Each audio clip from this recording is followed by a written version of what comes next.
We at the beach again. Oh, it's like foggy. Good morning.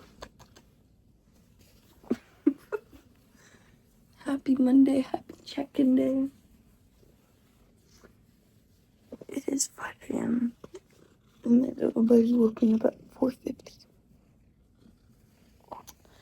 10 minutes before my alarm went off. But it's Monday and check-in day. That's what that means. And with that being said, I'm gonna take you on a day of what I eat, a full day of eating. And yeah, we're gonna do the check-in right now. I'll inform you on that, and then we'll get into a full day of eating. Okay, like I said, check-in day, happy Monday. My coach answered, and there were no changes this week, but last week we changed my macros, so there's no dig days anymore. Every day is 2,160 calories, which is 150 grams of protein, 40 grams of fat, and 300 grams of carbs. And we're getting close to the show, and it's becoming a lot realer and, I don't know, scarier, but I don't want to say I'm scared. I'm going to say I'm excited because I just want to trick myself into not worrying about it and just embracing the process. But yeah, so those are my macros, and that's everything going on with my check-ins. And I have a posing seminar this Saturday, the 7th in Tampa, and I'm going to meet my coach for the first time. So big things to look forward to. I'm excited to familiarize myself with the posing a lot more and get into the groove of posing, and I'm excited to meet my coach. Yeah. So I just went to the grocery store after I went to the gym, and here's a little haul because I bought a lot of stuff. It's basically everything I eat. Wow, that's a good angle. Rice Krispie treats. Frozen blueberries, egg whites, peanut butter, and grilled cheese. Yummy. Lettuce, sugar-free syrup, and oats.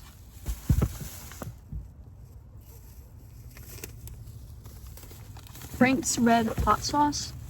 That's my flavor.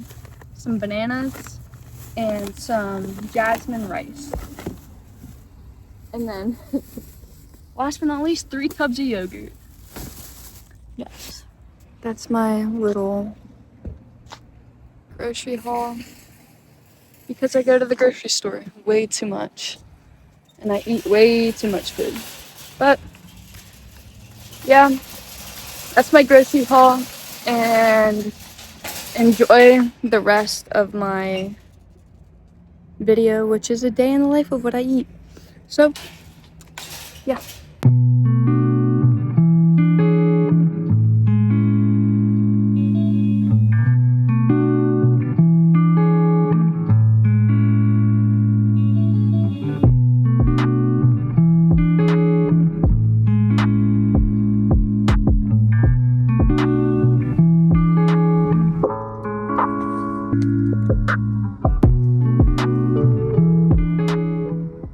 Hey guys, welcome back. And one of my goals for this year was actually to listen to a podcast every morning.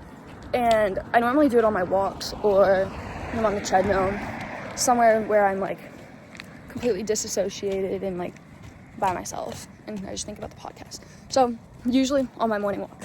But I've been into the Mel Robbins podcast a lot recently. And the one I listened to 2 days ago, actually, like, I loved it. It was 3 decisions to make that'll change your life. And I'm going to give you the 3 decisions and then really elaborate on the first one because I really, like, stuck with me and it, like, branched out some, like, ideas that I just want to share with you guys. So, the first decision was stop snoozing your alarm. When your alarm goes off, wake up, turn it off, get out of bed, wake up, do what you have to do. Second first thing in the morning, get sunlight. Or get outside, get movement.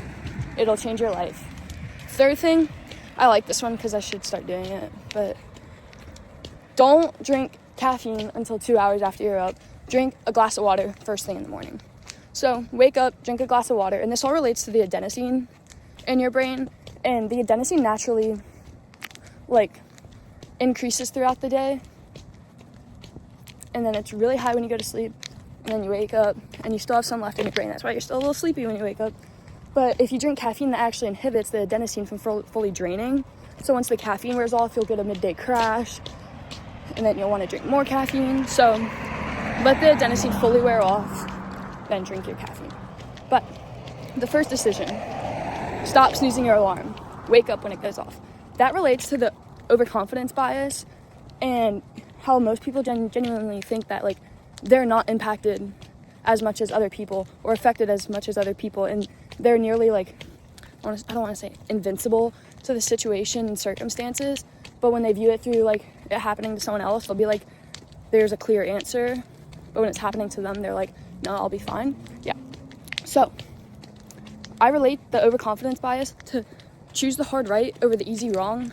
Make your decisions based on how they affect you in the future, not the present.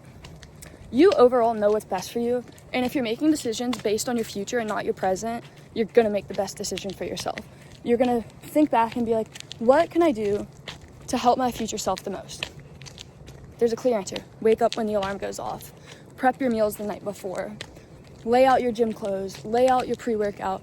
All that stuff the night before, so it's easier for your future self to wake up, go to the gym, get your workout in, time manage, all that stuff.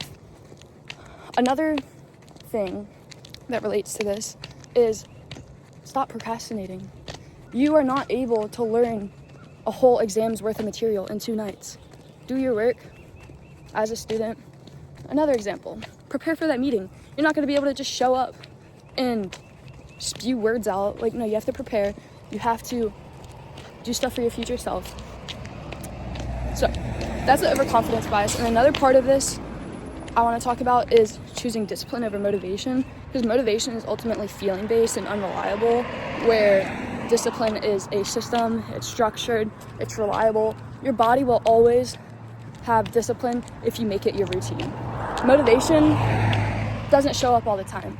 Motivation is saying, oh, it's cold out, I'm not going to go for a walk. I don't have the motivation. Oh, I don't have the motivation to start studying or do my schoolwork that's due tomorrow night, even though I want to go out tomorrow night, or I have plans tomorrow night. It's saying that motivation is ultimately just crap. And motivation will come once you start doing the stuff and it becomes your routine, but discipline will always be there if it's your routine. Discipline shows up no matter what. So I give this challenge to you. Choose the hard right over the easy wrong. It'll ultimately put you in the best spot, the best place for your future self, and make yourself the most successful version of yourself that you have. It's hard to start, but once you get into the routine of it, it becomes easy. So that's my spiel of my favorite podcast from this week. And I really enjoy listening to these podcasts because it's almost liberating on the fact that I don't know, it's reassurance.